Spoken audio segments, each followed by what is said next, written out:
예수 그리스도와의 친밀함. 49. 내적인 은혜. 당신의 영적 생활에 아무 일도 일어나지 않는 것처럼 보인다 할지라도 다른 사람들은 당신 안에 숨겨진 생명샘이 흐르고 있다는 것을 분명히 알 수 있습니다. 하나님은 당신의 내면에 있는 훌륭한 성품을 적셔줄 단비를 주시지 않았습니다. 그 대신에 깊은 샘물을 주셔서 당신이 그것을 통해 살고 성장하고 영원히 익을 열매를 생산하게 하십니다. 다윗은 인생이란 빨리 자랐다가 신속히 시드는 풀과 같다고 말했습니다. 이것은 우리의 자연적인 삶을 가리키는 것이지만 또한 자기 성품에 적용되기도 합니다.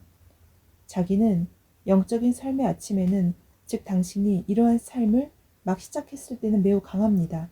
하지만 한낮의 열기가 풀을 시들게 하듯이 의로운 하나님께서 온화함 속에서 일어나실 때에는 옛 자가 시들어 소멸됩니다. 의인은 시냇가에 심은 나무와 같아서 잎사귀가 항상 푸릇합니다. 이것은 깊은 곳에서 흐르는 물에 뿌리가 잘 적셔지기 때문입니다. 하나님은 당신 안에서 일하시는 것을 결코 멈추지 않으십니다. 체념한 듯 평안한 당신의 상태가 이것을 증명해 줍니다. 건강에 유념하십시오. 힘에 겨운 운노동을 하지 마십시오. 하나님은 당신이 사랑으로 다른 사람들을 위해 노동할 때 보상해 주실 것입니다. 하나님은 이러한 노동에는 반드시 보상을 하십니다. 하나님께서 그분의 일을 위해 당신을 지켜주시기를 기도합니다. 아멘. 자기 방식을 포기하십시오. 하나님은 자신을 위하여 당신을 창조하셨습니다. 하지만 그분은 당신이 상상하는 것과 완전히 다른 방식으로 당신을 인도하실 것입니다.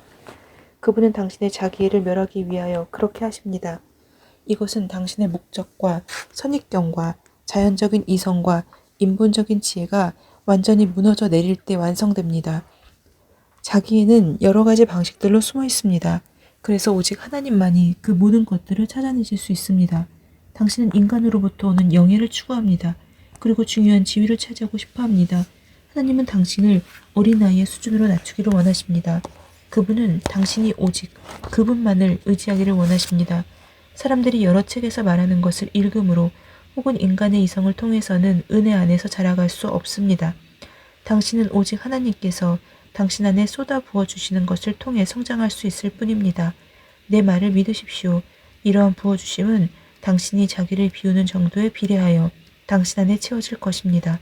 당신은 말하고 읽고 쓰느라 너무 바빠서 하나님을 위한 시간도 장소도 가지지 못하고 있습니다. 장소를 마련하십시오. 그러면 하나님께서 들어오실 것입니다.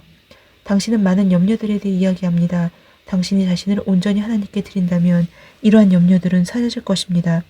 하나님이 당신을 위하여 생각하실 것이며 수년 동안 계획해도 성취할 수 없었던 것들을 그분의 섭리로 해결해 주실 것입니다. 하나님의 이름으로 간청합니다. 당신의 지혜와 자기 인도를 포기하십시오. 자신을 하나님께 온전히 내려놓으십시오. 그분이 당신의 지혜가 되게 하십시오. 그러면 당신이 그렇게 필요로 하는 쉼의 장소를 발견하게 될 것입니다. 나는 당신이 성령 안에서 이 편지를 읽기를 원합니다. 용기를 내십시오. 하나님께서 당신의 본성을 멸하시는 것은 당신에게 그분을 주시기 위함이라는 것을 믿으십시오. 하나님께서 당신의 모든 것이 되시도록 자신 안에 있는 모든 것을 비워내십시오. 당신이 비워질 때 하나님은 당신을 그분으로 채우실 것입니다. 아멘. 유죄. 어제 나는 너무 빨리 말을 했습니다. 나는 영적 여정을 처음 시작했을 때와 같이 깊은 유죄의 고통을 느꼈습니다. 내가 너무 빨리 말을 했는지 혹은 내가 말한 것이 성령님을 소멸하게 했는지 분별할 수 없습니다. 내 안에 있는 어떤 것이 하나님으로부터 떨어져 나간 것 같았습니다. 이것은 마치 대양이 어떤 것을 해변에 떨어뜨린 후 그 안으로 더 깊이 흘러들어 가게 하는 것처럼 보였습니다. 나는 그분께 돌아갈 아무런 능력도 없이 이런 식으로 거절당했음을 느꼈습니다. 나는 그 상태에서 어떤 후회도 느낄 수 없었습니다. 나는 나를 받으시는 것이 하나님께 기쁨이 될 때까지 그분이 나를 내려놓으신 곳에 그대로 남아있을 작정이었습니다. 나는 그분이 원하시는 모든 것에 기꺼이 동의하려 했습니다. 내가 이런 일이 일어난 것으로 인해 매우 마음이 상해 있었다면 사태는 더욱 악화되었을 것입니다. 내면에 깊이 숨겨진 내 영은 하나님 안에 고정된 채로 남아 있었습니다. 그분은 변질을 야기한 더 외적인 흠은 제거하셨지만 영은 안전하게 보호하셨습니다. 아멘. 모든 사람들에게 모든 것. 나는 당신의 편지를 큰 기쁨 가운데 읽었습니다. 다른 사람들을 도울 수 있는 성도들은 모든 사람들에게 모든 것이 될 수 있는 자들입니다. 즉 영적으로 다른 사람들이 필요로 하는 모든 것을 각 사람에게 줄 수 있는 자들입니다. 그리스도를 통하여 단순해지고 어린아이와 같이 된 사람만이 은혜를 나누어 줄 수 있습니다. 이들은 다른 사람들의 약점을 보고 깊은 연민을 느낄 수 있는 사람들입니다. 그들은 다른 사람들의 짐을 대신 짊어지기도 하는데 때로는 다른 사람들로 인하여 큰 부담을 경험하기도 합니다. 히브리서에는 너희는 천만 천사와 온전케 된 의인의 영들에게로 이르렀나니 라고 기록되어 있습니다. 다윗은 구약시대 인물이고 바울은 신약시대 인물이지만 둘 다 하나님을 깊이 알았습니다. 생명을 주고 우리 몸에 영양을 공급해주는 말씀은 만나로 상징되었지만 실체는 예수 그리스도 안에서 발견되었습니다. 그리고 바로 그분이 영으로서 생명의 떡이십니다. 아멘. 자기 지식, 일반적인 인간의 타락한 성품에 대한 이해이든지 아니면 개인의 결함에 관한 것이든지 당신에 관해 하나님께서 주시는 견해를 받아들이십시오. 하지만 이 견해 위에 자신의 견해나 생각은 어떤 것이라도 보태지 마십시오. 지속적인 자기 반추는 당신에게 도움이 되지 않을 것입니다. 그것은 당신의 흠들을 제거하지 못할 것입니다. 나는 당신 안에서 그렇게 많은 죄악들이 발견되었다는 것에 놀라지 않습니다. 또 당신이 그것으로 인하여 얼마나 연약한 존재인지를 느끼고 있다는 것도 이해합니다. 하나님께서 당신을 정결케 하실 때 당신 안에서 그분의 생명이 흐르는 것을 방해하는 모든 장애물들을 제거하실 것입니다. 드러난 당신의 악한 품성들은 내면 깊은 곳에 숨어 있습니다. 하지만 이제 당신은 그것들이 숨어있던 장소에서 쫓겨나오는 것을 봅니다. 대부분의 사람들은 자신들에 대해 그렇게 깊은 지식을 가지고 있지 않습니다. 그들은 육체 가운데 거하는 동안 완전히 죽음과 장사지냄 같은 일을 경험하지 않기 때문에 그렇게 많은 고통을 당하지 않습니다. 조용히 쓴잔을 마시십시오. 이러한 과정은 당신이 어느 정도 온전해질 때까지 계속될 것입니다. 그러다가 그런 과정이 점점 줄어들 것이며 그 후로는 당신이 자신에 대해 더 온전히 죽을 때까지 단지 간헐적으로만 있게 될 것입니다. 아멘. 완전한 복종. 당신은 지식으로 하나님을 인식할 수 있지만 하나님과 사랑에 빠지려면 당신의 의지를 완전히 그리고 사랑으로 드리는 복종이 있어야 합니다. 당신의 의지를 하나님 안에서 잃게 될 때 정말이지 최고의 기쁨을 맛보게 될 것입니다. 하나님의 뜻에 당신의 의지를 완전히 드리는 이러한 복종은 항구적인 상태가 될 것입니다. 물론 그것은 어떤 식으로든 강요된 것이 아닙니다. 왜냐하면 그러한 복종은 당신의 의지를 통해 자발적으로 행한 것이기 때문입니다. 사랑이 당신을 지배하게 될 때 당신은 하나님께 복종하게 되고 당신은 그분과 그분의 성품에 자연스럽게 연합하게 됩니다. 사랑이 크면 클수록 당신은 사랑하는 그분께 더욱 복종하게 될 것입니다. 하나님의 사랑은 당신의 어느 부분은 자유케 하시며 다른 부분은 구속하는 그런 사랑이 아닙니다. 하나님은 당신을 이끌어 들이셔서 자신과 완전히 연합하기를 원하십니다. 당신의 머리는 하나님을 열정적으로 사랑하는 것에 대해 생각할지도 모릅니다. 하지만 당신 안에 있는 의지가 동의하지 않으면 큰 내적 갈등이 있게 될 것입니다. 머리로 하나님을 사랑하는 것과 완전히 복종된 의지를 가지고 영으로 그분을 사랑하는 것 사이에는 커다란 차이가 있습니다. 어쩌면 당신은 하나님을 머리로 사랑할 때 기쁨을 느낄지도 모릅니다. 하지만 그것은 스프링클러에 의해 뿌려지는 물과 같습니다. 처음에는 큰 힘으로 인해 위로 올라가지만 이내 땅으로 떨어지고 맙니다. 우리가 하나님을 영으로 사랑할 때 그 사랑은 바다로 흘러가는 강과 같습니다. 그것은 온 우주를 조성하신 위대한 건축가에 의해 고안된 강입니다. 의지와 함께 움직이는 사랑이 당신을 온전히 변화시킬 것입니다. 하나님 안에 완전히 빠지는 것이 참 기쁨입니다. 이것이 바로 변형입니다. 당신은 쇠하고 그분이 당신 안에 성하는 것입니다. 하지만 당신이 항상 하나님과는 구별된 존재로 남아 있을 것이라는 것을 분명하게 말씀드리고 싶습니다. 따라서 하나님과 하나 되어도 당신의 정체성을 결코 잊지 않을 것입니다. 아멘.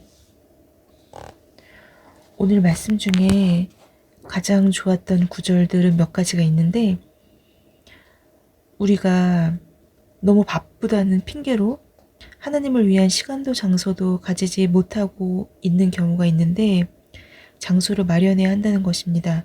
그러면 하나님께서 그 장소로 들어오실 것이라는 사실입니다.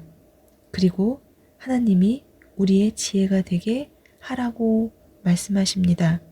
우리를 하나님께 온전히 내려놓고 그러면 우리는 그렇게 필요로 하는 쉼의 장소를 거기에서 발견하게 될 것이라는 겁니다. 우리가 비워질 때 하나님은 우리를 그분으로 채우실 것이라는 것. 너무 멋진 말이라는 생각이 듭니다. 그리고 모든 사람에게 모든 것. 이 말은 우리 자체, 우리 영 자체가 바로 예수 그리스도의 몸, 즉 생명의 떡이라는 사실입니다. 사실 사람이 모든 사람에게 모든 것이 된다는 것은 어떻게 보면은 굉장한 오지랖인데 하나님께서 모든 사람들에게 모든 것이 된다라는 것은 어떻게 보면 당연한 것 같습니다. 우리가 하나님이 무소부재하시다라고 그런 표현을 쓰기도 하는데요. 이것은 하나님의 초월성과 그리고 창조주로서 어디서나 언제나 어느 곳에서나 항상 계시다는 것. 그러니까 결국에는 모든 사람한테도 모든 것이 될 수 있다는 그런 의미가 아닐까라고 생각이 들었습니다.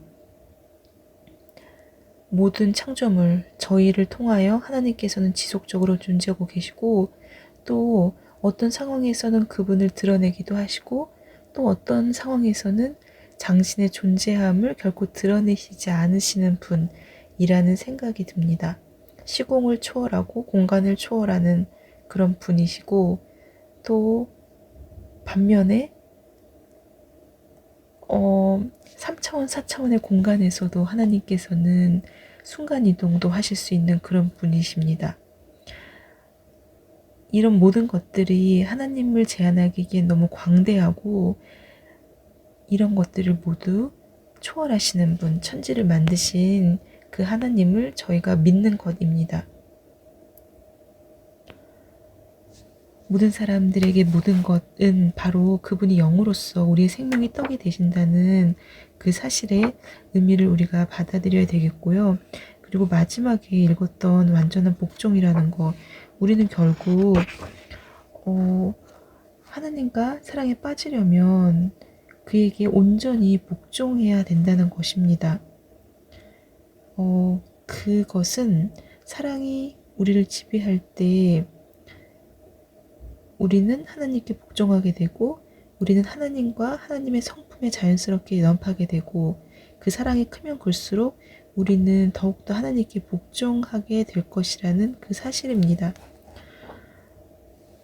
그래도 만약 매일매일 부족하고 매일매일 복종하지 못하고 매일매일 불순종하는 저임을 또한 고백합니다. 그렇지만 하나님께서는 그러한 것들도 모두 괜찮다 하시고 또한 그러한 우리를 이해해 주시고 기다려 주시고 그리고 은혜로 충만케 하시는 하나님을 오늘도 저희가 또한 온전히 느끼면서 저희 삶 속에서 또 함께 하시는 주님을 믿으면서 샬롬 하시기를 바랍니다. 샬롬.